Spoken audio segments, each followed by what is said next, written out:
welcome everyone back to peer support. This is listening skills part 2. Hopefully you caught the first one. If not, I would encourage you to go back and on the YouTube channel there and watch the listening skills part 1 before you do this one.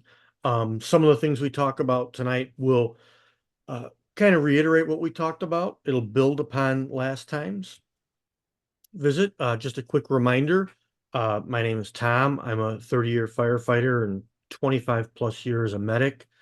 I have been involved in mental wellness and peer support for a good 15 years now.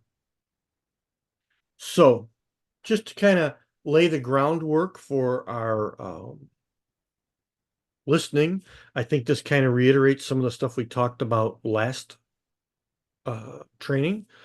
Some things to consider. The essence of good listening is empathy, which can be achieved only by suspending our preoccupation with ourselves and entering into the experience of the other person. If there's one statement that to me really exemplifies listening, it's this one here, because it really encapsulates all of it, right? That the essence of it is empathy, and that can only be achieved by suspending our preoccupation with ourselves. That is one of the main things that gets in the way of our listening is ourselves, our own needs, concerns, worries, our own trauma, our own history, our own worldview. All these things become uh, roadblocks to being a good and effective listener. But what's really required is empathy, and that's where we'll be opening tonight, is talking a little bit more about empathy. And then finally, in that statement, to enter into the experience of the other person. And the only way to really enter into someone else's experience is through uh, dropping your guard, and through, like we talked about last week, that approaching it from a position of not knowing, like complete curiosity. Now, as we'll get into this in the next couple slides, but what we need to be reminded of here is that there's empathy, and then there's over sympathizing or taking on their needs, and you want to be careful. That's a very hard line. We don't want to do that, but we'll get into that in a couple slides. So then the next one is effective listening requires attention, appreciation, and affirmation. And in the essence of a receptive listener, we're able to clarify what we think and discover what we feel. That's one of the key components, I think. Oftentimes we think of listening as, well, I'm going to listen so that I can help give feedback and guidance and suggestions. Maybe, but honestly, the best thing that happens in a session of listening between peers, but besides mutual growth, the main thing that happens is it allows the person that's struggling to clarify their thoughts and really uh, put the pieces together. Anytime we're struggling, from a trauma or an event, I believe we talked about order, disorder, reorder, and that's really what everything's about. Our daily lives are, right? It's order, disorder, reorder, and we need to put all these pieces back together. And so when someone talks, that allows them to start building that puzzle, right? Life's a puzzle, it gets shattered. I got to put these pieces back together. It's through this talk that allows our brains to start thinking and processing and putting the pieces back together. So again, then, in the presence of a receptive listener, people are able to really clarify what they're thinking, and they can really then discover what they're feeling.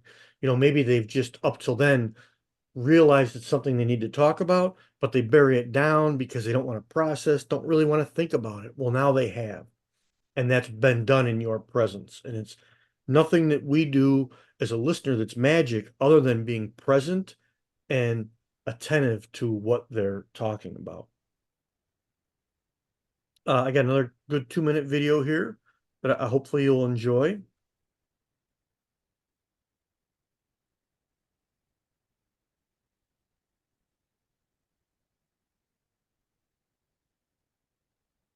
What is empathy and why is it very different than sympathy? Empathy fuels connection. Sympathy drives disconnection. Empathy, it's very interesting. Teresa Wiseman is a nursing scholar who studied professions, very diverse professions where empathy is relevant, and came up with 4 qualities of empathy: perspective taking, the ability to take the perspective of another person or recognize their perspective as their truth; staying out of judgment, not easy when you enjoy it as much as most of us do; recognizing emotion in other people, and then communicating that. Empathy is feeling with people. And to me, I always think of empathy as this kind of sacred space when someone's kind of in a deep hole and they shout out from the bottom and they say, I'm stuck, it's dark, I'm overwhelmed. And then we look and we say, hey, I'm down. I know what it's like down here, and you're not alone.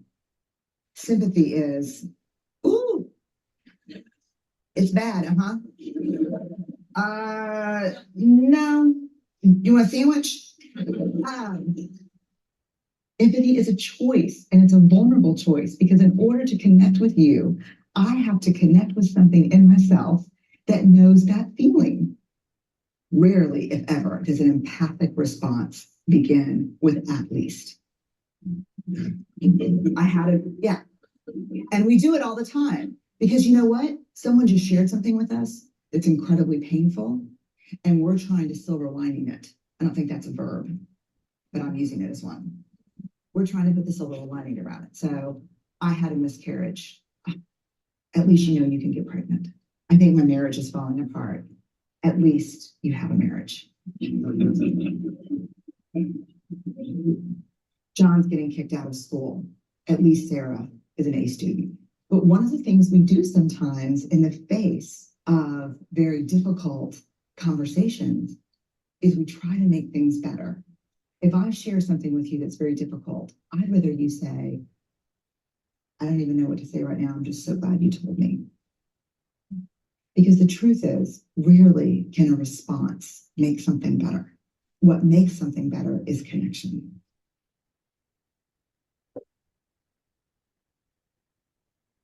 So yeah, I think that,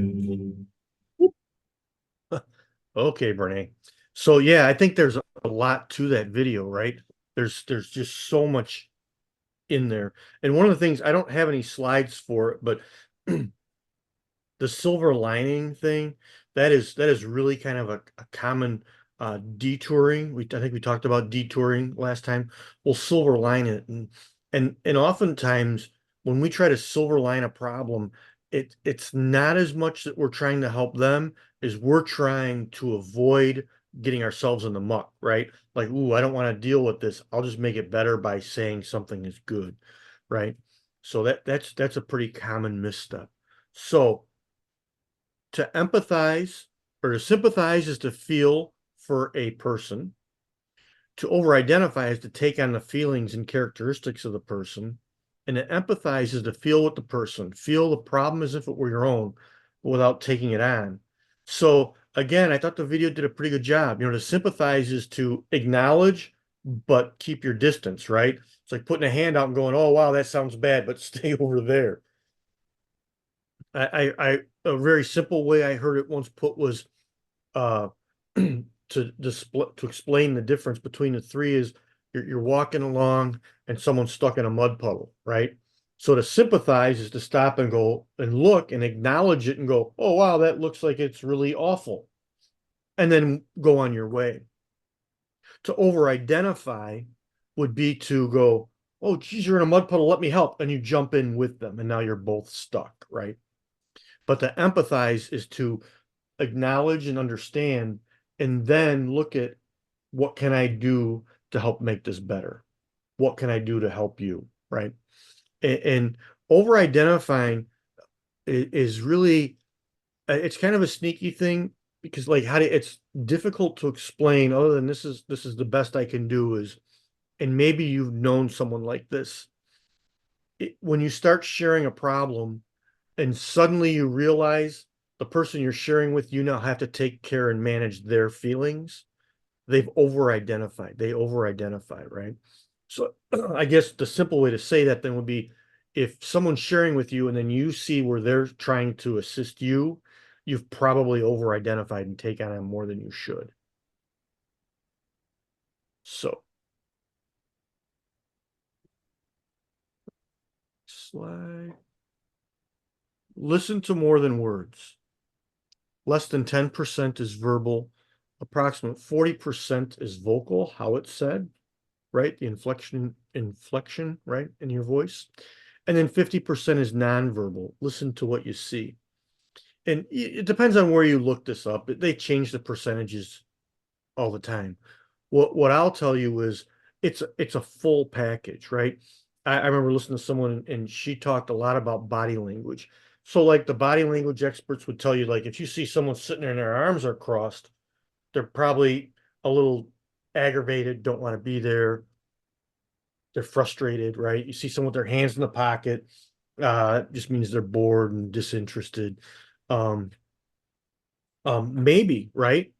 But if I'm sitting with my hands crossed and I'm having a conversation and I'm laughing, am I really mad? Or maybe there's no armrests and my shoulders are sore, right? So my point in that is there's a lot of things, little clues body language can give you, but don't make a firm decision off of one thing, right?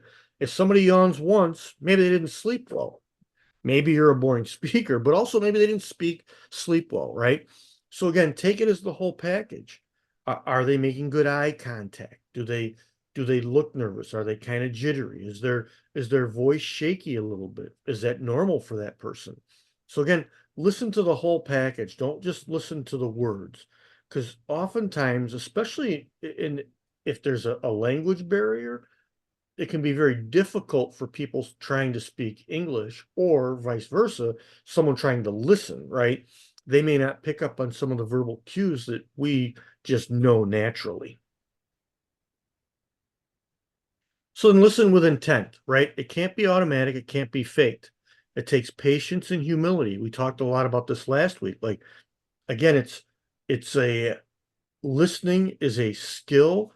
Some people do have a natural knack at listening. Others really need to work on it, right? But it can be developed through intentional listening. That was, I think I gave homework last time and suggested over the next before the next session here tonight, take some time and practice and think about how you've listened. Did I really glean from that? Was I really present? Was I in that moment? Was I being overburdened with my own thoughts, right? Those are all things that are important to think about. Um, and then personal needs go on the back burner. Um, basically bracket your issues. So again, some people are good. Uh, First responders like myself, we're typically very good at this because when we go to work, our needs are pushed off, both physical, emotional, all of it gets pushed back because we have to focus on the work that's in front of us.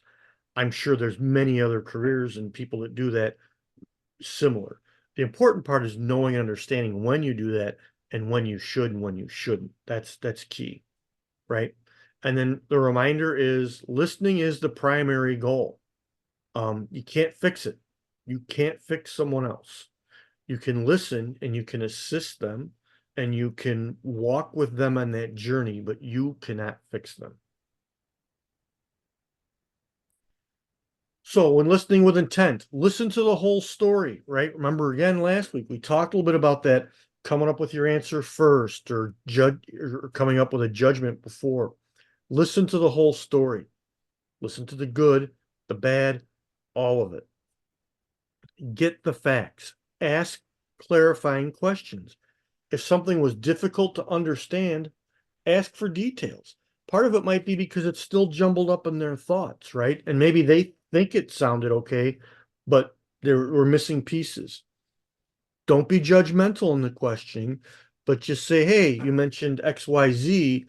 Can you maybe expand on it a little bit or maybe reframe that for me? I'm not sure if I'm following.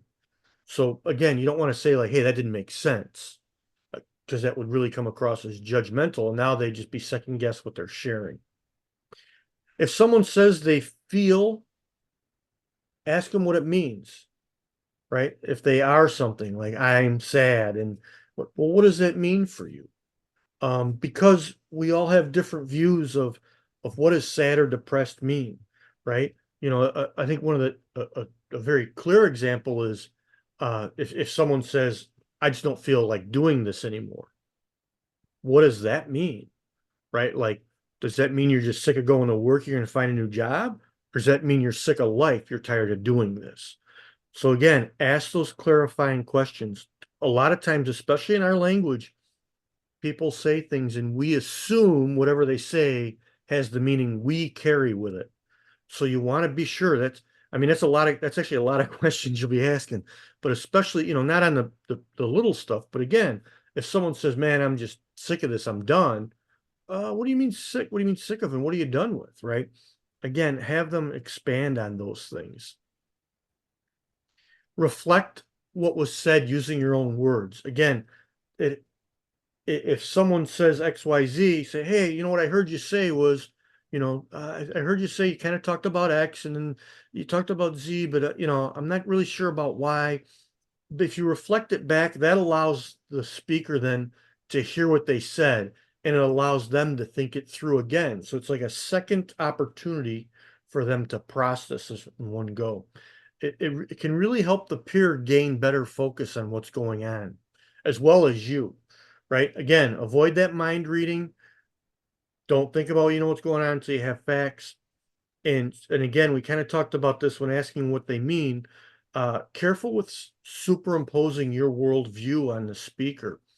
I think I talked about the one gentleman I met with that him and I just had two completely different um, moral compasses, right? And so it'd be very easy for me, A, to be judgmental. It'd be very easy for me to be superimposed or without knowing, like I could just think that he carries my worldview. And the person you're speaking with may not. It doesn't make it right or wrong, it makes it different, right? It's not right or wrong, it's different. So if there's something you don't understand, ask them to clarify that. If they're from a different faith background, say, hey, I'm not sure if I understand that. And it's fine. I just want to understand better, right? So be careful with your world views. I don't have it in here, but I think I mentioned it. And I talked about the moral receptors from Jonathan Haidt in his book, Righteous Mind. Uh, really, really has helped me kind of do that worldview thing with a better understanding. And I think that was probably video number 2 in peer support that we talked about that. So then again, open-ended questions. Honestly, I'll be honest, uh, I suck at open-ended questions. Like, I mean, even if you do it, like I remember in school, like I had the test for open-ended, I would always mess them up. But that's okay. If you ask a question and they give you a yes or no, then just ask, say more. Oh, okay. So you don't, well, tell me more about that. How come? An open-ended question, if you nail them, good for you. But, don't think, oh, well, now there's nothing I can do. No, no, ask them to expand on what they said. Don't let them off the hook. And the other thing, I'll jump right to the bottom of this slide. Uh, if you find yourself in that position, be okay with silence. Um, Silence really is deafening. Too often, both speaker and listener, but all of us generally, are not okay when someone stops talking, someone tries to fill that space. And when you're listening, you're typically kind of anxious and ready to say something, and then they stop and you jump right in. One of the most uncomfortable times you will ever have. And again, I'll give you another homework assignment. Try this week. When someone says something, don't respond right away. Sit in that silence. Boy, I'll tell you, 5, 10 seconds will seem like an eternity. But if you can take a good 15 seconds and leave that space, the person you're working with will fill it. I almost guarantee it. And the best part is, oftentimes they're holding back or they need to re-clarify or they decide they want to restate something. You let that sit for a minute and then they start thinking about it and then they'll fill that space. And time again, it gets filled probably with the most valuable statements that will come from your experience. So then, reflecting responses that are helpful sounds to me like you're wondering if, seems like you're feeling. From what you're saying, I get the idea that if I understand you correctly, your situation is this. Always leave those kind of open-ended. You don't want to just say, hey, you said XYZ, so it's got to be XYZ. Again, leave it open for people to clarify, rethink, and process kind of what's going on. And then finally, remember, it can be very intimidating for someone to open up.